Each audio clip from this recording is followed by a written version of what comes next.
நண்பர்களை இன்னும் ஒரு இனிய காலை பொழுதில் தீதும் நன்றும் நிகழ்ச்சியில் உங்களை சந்திப்பதில் மிக்க மகிழ்ச்சி அடைகிறேன். சென்னையில் ஒரு மாபெரும் இலக்கிய திருவிழா நடந்து கொண்டிருக்கிறது. பொதுவாக டிசம்பர் ஜனவரி மாதங்கள் என்றாலே சென்னை என்பது விழாக்களினுடைய காலம். நீங்கள் ஒரு புறம் பார்த்தீர்கள் என்று சொன்னால் நம்முடைய சர்வதேச பன்னாட்டு புத்தக கண்காட்சி, இன்னொரு புறம் சென்னை சங்கமம், இன்னும் பல்வேறு விதமான நிகழ்வுகள், இலக்கிய திருவிழா, சென்னை இலக்கிய திருவிழா, இப்படியெல்லாம் ஏராளமான நிகழ்ச்சிகள் இடைவிடாமல் நடந்து கொண்டிருக்கக்கூடிய மாதம் இது. ஆனால் இதற்கு எல்லாவற்றிலுமே ஒரு மிகப்பெரிய அளவிற்கு மக்களுடைய கவனத்தை ஈர்க்கக்கூடிய ஒரு நிகழ்வு தான் சென்னை புத்தக கண்காட்சி. நந்தனம் YMCA மைதானத்தில் இந்த புத்தக கண்காட்சி கடந்த டிசம்பர் 27ஆம் தேதி தொடங்கி வருகிற ஜனவரி 12ஆம் தேதி வரைக்கும் நடைபெற இருக்கிறது. பொதுவாக தமிழ்நாடு முழுக்க மாண்புமிகு முதலமைச்சர் அவர்களுடைய உத்தரவின் பேரில் எல்லா மாவட்டங்களிலும் 38 புத்தக கண்காட்சிகள் 38 மாவட்டங்களிலும் நடந்து கொண்டிருக்கிறது. வருஷம் முழுக்க புத்தக கண்காட்சிகள் நடக்கக்கூடிய ஒரு சூழலை இந்த அரசு உருவாக்கி இருக்கிறது. அதே சமயத்தில் சென்னை புத்தக கண்காட்சியில் வெளியிடப்படுகிற புத்தகங்கள் தான் தமிழ்நாடு முழுக்க ஆண்டு முழுவதும் அந்த கண்காட்சிகளுக்கு கொண்டு செல்லப்படுகின்றன.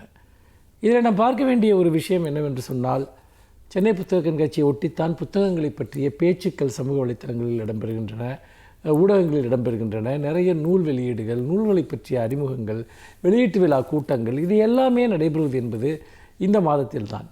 அப்படி இருக்கிற போது ஜனவரி புத்தக கண்காட்சி எல்லா புத்தக கண்காட்சிகளுக்கும் முதன்மையானதாக ஒரு தலைமைச் செயலகம் போல இது செயல்பட்டு கொண்டிருக்கிறது என்பதை நாம் பார்க்கிறோம். அந்த வகையில் சென்னை புத்தக கண்காட்சியில் கிட்டத்தட்ட 900 அரங்குகள் அமைக்கப்பட்டு அந்த அரங்குகள் இன்றைக்கு மக்கள் தொடர்ந்து அதற்கு வருகை இருந்து கொண்டிருக்கிறார்கள். ஒரு மாறுபட்ட காலகட்டத்தில், பொதுவாக ஜனவரி முதல் வாரம் தொடங்கி அந்த பொங்கல் முடிந்து இந்த புத்தக கண்காட்சி நிறைவுறும். ஆனால் இந்த வருடம் ஒரு மாற்றமாக டிசம்பர் கடைசியில் தொடங்கி ஜனவரி 12ஆம் தேதி முடியும் வகையில் இந்த திட்டங்கள் ஏற்பாடு செய்யப்பட்டிருக்கின்றன. இந்த புத்தக கண்காட்சியினுடைய சிறப்புகள் என்ன? இது மக்கள் ஒவ்வொருவரும் இந்த புத்தக கண்காட்சிக்கு சென்னை வாழ் மக்கள் சரி, பிற மாவட்டங்களிலிருந்தும், ஏன் பிற நாடுகளிலிருந்தும் கூட மக்கள் வருகை வருகிறார்கள் என்பதை நாம் பார்க்கிறோம். 900 அரங்குகள், கோடிக்கணக்கான புத்தகங்கள் அங்கே வைக்கப்பட்டிருக்கின்றன. எல்லா துறை சார்ந்த நூல், குழந்தைகளுக்கான நூல்கள், பெரியவர்களுக்கான நூல்கள், புனைகதைகள், கவிதைகள், கட்டுரைகள், அறிவியல், தொழில்நுட்பம், வரலாறு, தத்துவம், இன்னும் கலை பண்பாட்டுத் துறைகள், சமூகவியல் ஆய்வுகள், எவ்வளவு பேர் இவ்வளவு புத்தகங்களை எழுதியிருக்கிறார்கள் என்று பார்ப்பதற்கு பிரமிப்பாக இருக்கிறது. பொருளாதாரத்தை பற்றிய நூல்கள் தான் எத்தனை! இப்படி பல்வேறு விதமான ஒரு மிகப்பெரிய புத்தக கடலாக இந்த சென்னை புத்தக கண்காட்சி நடந்து கொண்டிருக்கிறது. நீங்கள் புத்தகம் படிக்கிறீர்களா, புத்தகங்களை வாங்குகிறீர்களா என்பது அடுத்த பிரச்சனை. ஆனால் இந்த உலகில், முக்கியமாக தமிழ் கூறும் நல்லுலகில் எத்தனை விதமான புத்தகங்கள் இருக்கின்றன என்பதை நீங்கள் தெரிந்து கொள்வதே ஒரு மிகப்பெரிய அனுபவம். அந்த அனுபவத்தை இழப்பது என்பது நாம் உண்மையில் நம்முடைய பண்பாட்டு வாழ்க்கையின் மிகப்பெரிய அம்சத்தை இழக்கிறோம் என்று பொருள். புத்தகங்களை பார்ப்பது என்பது முக்கியமாக இதெல்லாம் இந்த துறைகளிலெல்லாம் புத்தகங்கள் இருக்கிறதா என்று வியப்பது, இத்தனை விதமான புத்தகங்கள் எழுதப்படுகிறதா என்று அறிந்து கொள்வதே ஒரு மிகப்பெரிய அறிவு. அந்த அறிவை நீங்கள் பெற வேண்டும். நீங்கள் வாருங்கள், உங்கள் குடும்பத்தோடு வாருங்கள், உங்கள் குழந்தைகளோடு வாருங்கள், உங்களுடைய நண்பர்களோடு வாருங்கள். அந்த புத்தகங்களை 900 கடைகளில் அந்த புத்தகங்களை பார்வையிடுகிற போது அறிவுலகத்தினுடைய அத்தனை வாசல்களும் உங்களுக்காக திறப்பதை நீங்கள் உணர்வீர்கள். ஜனவரி 12ஆம் தேதி வரைக்கும் சென்னை நந்தனம் YMCA மைதானத்தில் நடைபெறும் இந்த புத்தக கண்காட்சியை நீங்கள் தவறவிட்டு விடாதீர்கள். மீண்டும் இன்னும் ஒரு புதிய சிந்தனையோடு உங்களை சந்திக்கிறேன். நன்றி, வணக்கம்.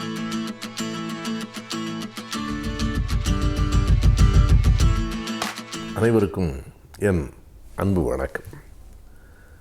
இலக்கியங்களிலும் புதுமை செய்வது என்பது எல்லோருக்கும் நடக்கக்கூடிய காரியம் அன்று. மறைந்த கவிஞர் இன்குலாப் வெறும் கவிஞர் மட்டுமல்ல, மிகச்சிறந்த நாடக ஆசிரியரும் கூட. அவருடைய கவிதைகள் நிறைய வந்திருக்கின்றன. நாடகங்கள் 3 தான். முதல் நாடகம் அவ்வை என்பது. அவருடைய 3வது நாடகம் குறிஞ்சிப்பாட்டு.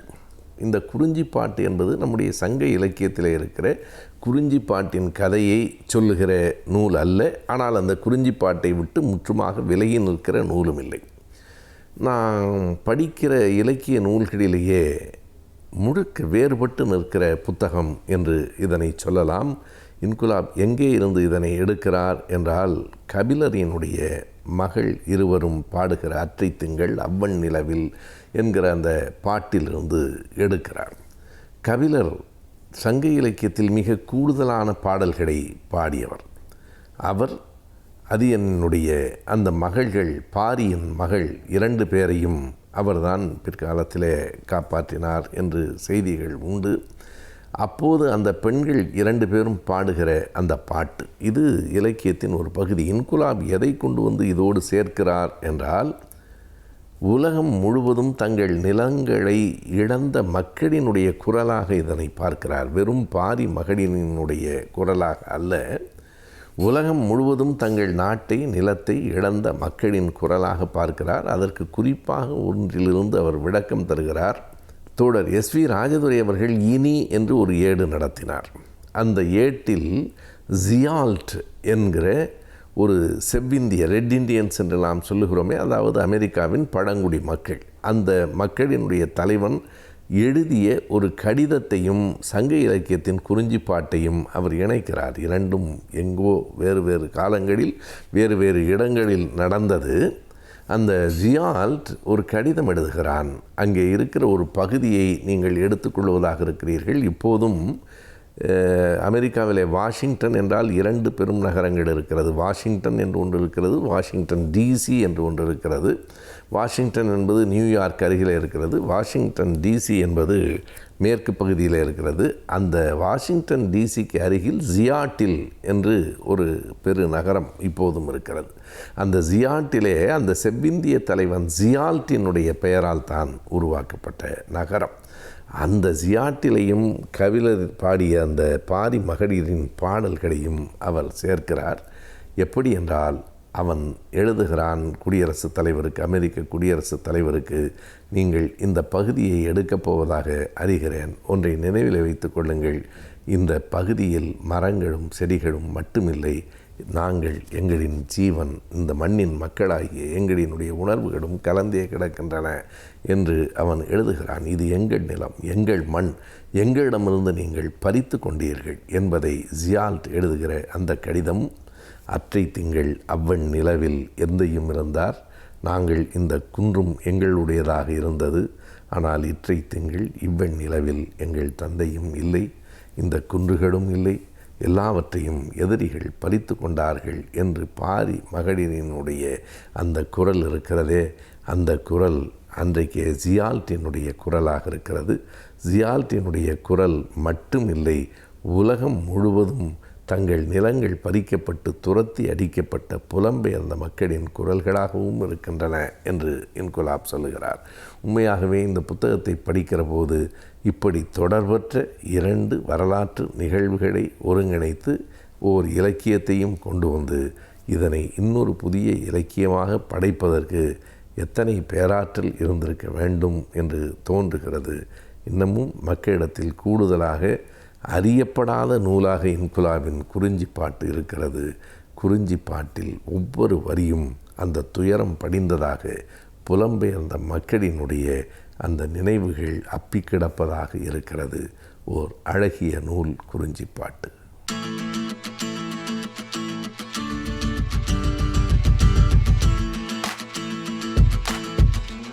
கலைஞர் டிவி நேயர்களுக்கு வணக்கம். இன்றைக்கி நம்ம முதியோர்களுக்கான தடுப்பூசியை பற்றி ஒரு சில நிமிஷம் பேசணும். இப்போது தடுப்பூசினாலே நம்ம எல்லாரும் என்ன நினைக்கிறோம்? குழந்தைகளை பற்றி தான் நினைக்கிறோம். அப்படி நினைக்கிறது ரொம்ப தப்பு. தடுப்பூசிங்கிறது எதுக்கு போடுறது? பாதுகாப்புக்காக, அதாவது ஒரு வியாதி வராமல் இருக்கிறதுக்காக. குழந்தைகள் ரொம்ப முக்கியமான ஒரு விஷயம், எல்லோரும் ஒத்துக்க வேண்டிய விஷயம். அவங்களோட எதிர்ப்பு சக்தி ரொம்ப கம்மி, அதனால தான் தடுப்பூசி போடுறோம். நல்ல விஷயம், வரவேற்க வேண்டிய விஷயம். ஆனால் மக்கள் யோசிக்கணும், ஏன் குழந்தைகளுக்கு மாத்திரம்தான் எதிர்ப்பு சக்தி கம்மியா? ஒரு உதாரணம் சொல்கிறேன். இப்போது கர்ப்பிணிகளுக்கு டெட்னஸ் டாக்சைடு, TT, செப்டிக் ஊசி போடுறோம். அது எல்லாருமே போடுவாங்க.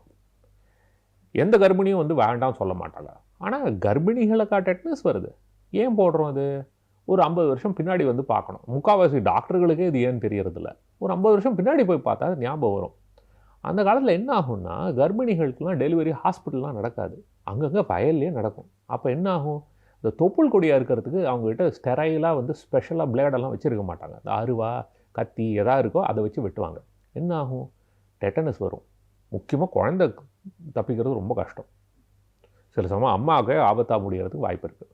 இது வராமல் இருக்கிறதுக்காக தான் இந்த TT இன்ஜெக்ஷன், செப்டிக் இன்ஜெக்ஷன் எல்லா கர்ப்பிணிகளுக்கும் போடணுங்கிறது வந்து ஒரு விதிமுறையாக செஞ்சோம். அது போட்டதுலேருந்து பாருங்கள், குழந்தைகளுக்கும் இல்லை அம்மாவுக்கும் இல்லை, இன்ஃபேக்ட் அது எதுக்கு போடுறோங்கிறதே யாருக்கும் தெரியறதில்ல. அந்த அளவு வேலை செய்கிறது. ஆனால் இது எதுக்காக செய்கிறது? வராமல் இருக்கிறதுக்கு. வயசு பொறுத்தது இல்லை, அந்த ரிஸ்க்கை பொறுத்து இருக்குது. யாருக்கு ஆபத்துங்கிறதோ அவங்கள பாதுகாக்கணுங்கிறதுக்காக செய்கிறது. எதுக்காக அவ்வளோ தூரம் சொல்கிறேன்னா, எதிர்ப்பு சக்திங்கிறது வந்து ஒரு சமநிலையில் இருக்கிறது இல்லை. பிறக்கும்போது நம்ம எதிர்ப்பு சக்தி ரொம்ப வீக்காக இருக்குது. ஏன்னா நிறைய கற்றுக்க வேண்டிய விஷயம். வருஷங்கள் ஆக தான் நம்ம எதிர்ப்பு சக்தி ஓரளவுக்கு மெச்சூரிட்டி, அதாவது வளர்ச்சி அடையும். அதுக்கு தான் இந்த தடுப்பூசியெல்லாம் போட்டு அதுக்கு வந்து எஜுகேஷன், அதுக்கு வந்து சொல்லிக் கொடுக்குறோம். அதே மாதிரி வயசாக அது தானாகவே திரும்ப இறங்க ஆரம்பித்தோம். ஸோ முதியோர்களுக்கும் வந்து எதிர்ப்பு சக்தி குறையிறது சகஜம். இந்த மாதிரி இருக்கும்போது அவங்களுக்கும் இந்த மாதிரி வியாதிகள் வரத்துக்கான வாய்ப்பு ரொம்ப ஜாஸ்தி. ஆனால் அவங்களோட பாதுகாப்பை பற்றி யாருமே பேசுகிறது கிடையாது. இது கொஞ்சம் கவலையான விஷயந்தான். ஏன் இதை சொல்கிறேன்? இப்போது நிமோனியா ஊசி வந்து குழந்தைகளுக்கு இப்போ போட போகிறாங்கன்னு சொல்லிட்டு இருக்காங்க. வரவேற்க வேண்டிய விஷயம். ஆனால் இப்போ இந்த நிமோனியா காய்ச்சல்னு பார்க்கும்போது குழந்தைகளுக்கு வரத்துக்கு வாய்ப்பு அதிகம். ஆனால் இதனால் உயிர் சேதங்கிறது ரொம்ப ரொம்ப ரொம்ப ரொம்ப அபூர்வம். இதே நிமோனியா வந்து 65 வயசுக்கு மேலே இருக்கிறவங்கள பார்த்தா அவங்களுக்கும் வாய்ப்பு ரொம்ப அதிகம். ஆனால் அவங்களில் உயிர் சேதம் ரொம்ப ஜாஸ்தி. அதாவது குழந்தைகளுக்கு வந்ததுன்னா உயிர் சேதம் 1% கம்மி. இதுவே முதியோருக்கு வந்தால் மினிமம் 10% உயிர் சேதம். மினிமம் 10%. என்ன தான் ஆன்டிபயோட்டிக் கொடுத்து, என்ன தான் ஐசியூவில் வச்சு, என்ன தான் 5 ஸ்டார் ஹாஸ்பிட்டலில் பார்த்தாலும் மினிமம் குறைஞ்சது 10% மக்களுக்கு இது உயிருக்கு ஆபத்தாக முடியும். அப்போ அவங்கள பாதுகாக்கிறது நம்மளோட கடமை இல்லையா? அதை பற்றியும் சில பேர் நிறைய பேர் யோசிக்கணும். இதில் நிறைய விஷயங்கள் இருக்குது. இது அந்த வியாதிங்கிறது மாத்திரம் இல்லை. இப்போது எல்லோரும் இப்போது மருத்துவ ரீதியாக எங்களுக்கு என்ன புரிஞ்சிருக்குன்னா, இந்த ஃப்ளூ வியாதியோ இல்லை நிமோனியா வியாதியோ வந்ததுன்னா அவ்வளோ தாக்கம் தேவையில்லை. ஒரு லைட்டாக வந்தால் கூட அதை தாண்டி அதை பின்னாடியே வந்து இருதயத்தில் பிரச்சனை வரதுக்கு வாய்ப்பு இருக்குது. அதாவது ஹார்ட் அட்டாக், மாரடைப்பு வரதுக்கு வாய்ப்பு இருக்குது, லக்வான் வரதுக்கு வாய்ப்பு இருக்குது, ஹார்ட் ஃபெயிலியர், அதாவது இருதய பம்பிங் குறையிறதுக்கான வாய்ப்புகள், இந்த மாதிரி நிறைய பிரச்சனைகள் வரதுக்கு வாய்ப்பு இருக்குது. அதனால் இந்த தடுப்பூசிகள் போட்டால் அதெல்லாம் குறைக்கிறதுக்கு வாய்ப்பு உண்டு அப்படிங்கிற ஒரு நம்பிக்கை. அதனால தான் இப்போ நிறையா சொசைட்டின்னு சொல்லுவாங்க. அதாவது heart failure society, critical care society, அந்த மாதிரி அவங்க வந்து கைட்லைன் கொடுப்பாங்க. அதாவது இந்த மாதிரி செஞ்சால் நல்ல விஷயம் அப்படின்னு. அவங்க எல்லாருமே என்ன சொல்கிறாங்கன்னா, முதியோர்களுக்கு தடுப்பூசி போடுறது ரொம்ப ரொம்ப முக்கியம். இதனால் தேவையில்லாத உயிர் சேதத்தை குறைக்க முடியும், தேவையில்லாத பல பிரச்சனைகளையும் குறைக்கிறதுக்கு வாய்ப்பு இருக்குது. அதாவது லக்வான்லேருந்து மாரடைப்புலேருந்து நிறைய விஷயத்தை குறைக்க முடியும்னு ஒரு நம்பிக்கை. முக்கியமாக எல்லாருக்குமே தெரிஞ்ச விஷயம், ஒரு முதியோருக்கு வந்து ஹாஸ்பிட்டலில் போய் சேர்ந்தா அவங்க படுற அவஸ்தை எல்லாருக்குமே தெரியுமே. ஏன்னா ஹாஸ்பிட்டல் போய் சேர்ந்தால் ஒரு வியாதிக்காக போய் சேருவாங்க, பல வியாதிகள் வந்து சேரும். கீழே விழுந்து இடுப்பு உடையும், ரத்த கட்டி வரும், மூளையில் ஏதாவது பிரச்சனை வரும். இந்த மாதிரி எத்தனையோ பிரச்சனைகள் வரதுக்கு வாய்ப்பு இருக்குது. ஸோ கூடுமான வரைக்கும் நம்ம ஆஸ்பத்திரி போகாமல் நம்ம பாதுகாக்கிறதுக்கு தான் ரொம்ப ரொம்ப முக்கியம். அதில் தடுப்பூசியும் ஒரு முக்கியமான ஒரு பாகமாகும். ஸோ என்ன சொல்ல வரேன்னா, 65 வயசு ஆயிடுத்துனாலே நம்ம நிறையா தடுப்பூசியை பற்றி யோசிக்க வேண்டியது இருக்குது. இதில் முக்கியமாக வந்து இந்த இன்ஃப்ளூயன்ஸா தடுப்பூசி தான் ரொம்ப எல்லா நாட்டிலையுமே முக்கியம்னு சொல்கிற விஷயம். ரெண்டாவது வந்து இந்த நிமோனியா ஊசி. இந்த நிமோனியா ஊசி வாழ்க்கையில் ஒரு தடவை தான், அது ரொம்ப ஈஸி. ஆனால் இந்த ஃப்ளூ ஊசி வந்து வருஷத்துக்கு ஒரு தடவை. ஏன்னா இந்த ஃப்ளூங்கிறது வந்து வருஷம் மாறுறதுனால அதுக்கு தகுந்த மாதிரி ஊசியும் மாறும். வருஷம் போடுறது ரொம்ப நல்லது. இதில் சைடு எஃபெக்ட்னு ஒன்றும் பெரிய விஷயமே கிடையாது, ரொம்ப ஈஸியானது. கர்ப்பிணிகளுக்கே கொடுக்குறோம். அந்த மாதிரி இருக்கும்போது ஏன் கவலைப்படணும்? சின்ன சின்ன குழந்தைகளுக்கும் கொடுக்குறோம். அதனால் இதை பற்றி கவலைப்படவே வேண்டாம். இது நல்ல ஒரு எஃபெக்ட், அதாவது இதனால் பயன் நிறையா இருக்குது. இதை பற்றி தேவையில்லாமல் யோசிக்கக்கூடாது. இதை தவிர மற்ற சில பேருக்கும் இதை பற்றியெல்லாம் யோசிக்கணும். என்ன, ஏற்கனவே உடலில் வந்து சில வியாதிகள் இருக்கிறவங்க, அதாவது சிறுநீரக பிரச்சனை இருக்கிறவங்களுக்கு எதிர்ப்பு சக்தி கொஞ்சம் பிரச்சனை தான். அவங்களுக்கு அடிக்கடி பல இன்ஃபெக்ஷன் வரதுக்கு வாய்ப்பு இருக்குது. அதே மாதிரி இருதய வியாதி இருக்கிறவங்க, நுரையீரலில் பிரச்சனை இருக்கிறவங்க, ஈரலில் பிரச்சனை இருக்கிறவங்க, இப்போது கல்லீரல் மண்ணீரல் அந்த மாதிரி வியாதிகள் ஏதாவது இருந்ததுன்னா, இந்த மாதிரி இல்லை எதிர்ப்பு சக்தி கம்மியாக இருந்ததுன்னா, கேன்சர் வைத்தியம், ஸ்டீராய்டு வைத்தியம், எய்ட்ஸ் வியாதி, இந்த மாதிரி வியாதிகள் இருந்தாலுமே எதிர்ப்பு சக்தி கொஞ்சம் மற்றவங்களோட கொஞ்சம் கம்மி தான். இந்த மாதிரி மக்களுக்கு வந்து இந்த மாதிரி தடுப்பூசி போடுறதுங்கிறது ரொம்ப நல்ல விஷயம். பிற்காலத்தில் பிரச்சனை வராமல் பாதுகாக்கலாம். இப்போது இந்த பிரச்சனை வந்தால் நம்ம ட்ரீட்மெண்ட் எடுக்கலாமே, இதுக்கெல்லாம் வைத்தியம் இருக்குன்னு நிறைய பேர் சொல்கிறாங்க. ஆனால் ஒன்று ஞாபகம் வச்சுங்க, வருமுன் காப்போம் தான் நல்லது. வந்த பின் நம்ம அவஸ்தைப்படுவோம், வைத்தியம் பண்ணுவோம்னா தடுப்பூசியோட வேலை எங்கே, ஒரு வியாதியோட வைத்தியத்தோட வேலை எங்கே? ரெண்டாவது, என்னதான் பர்ஃபெக்ட் வைத்தியம் பண்ணாலும் நான் சொன்ன மாதிரி ஒவ்வொரு வியாதியிலும் ஓரளவுக்கு உயிர் சேதம் இருக்குது. அதை குறைக்க முடியாது. அதை குறைக்கணும்னா அதுக்கு ஒரே வழி வராமல் பார்த்துக்கிறதுக்கு தான். ஸோ இப்போ வீட்டில் வந்து நீங்கள் எவ்வளோக்கு எவ்வளோ குழந்தையெல்லாம் நீங்கள் வந்து பாதுகாப்பாக பார்த்துக்கிறீங்களோ, அவங்களுக்கு வந்து தடுப்பூசியெல்லாம் போட்டு அவங்க உடம்பை நன்னா பார்த்துக்கிறீங்களோ, அதே மாதிரி உங்கள் வீட்டில் இருக்கிற முதியோரையும் கொஞ்சம் கவனிக்கிறது ரொம்ப நல்ல விஷயம். அவங்களுக்கு இதுக்கு தகுந்த மாதிரியான தடுப்பூசிகள்லாம் போட்டு அவங்களோட ஆரோக்கியத்தையும் நம்ம நன்னா கவனிச்சுட்டோம்னா அவங்க வந்து மேற்கொண்டு யார் மேலேயும் பாரமாக இல்லாமல் ஒரு சுதந்திரமாக இருக்கிறதுக்கு ஒரு நல்ல வாய்ப்பு இருக்குது. இது பொதுமக்கள் எல்லாரும் உணரணும். நன்றி, வணக்கம்.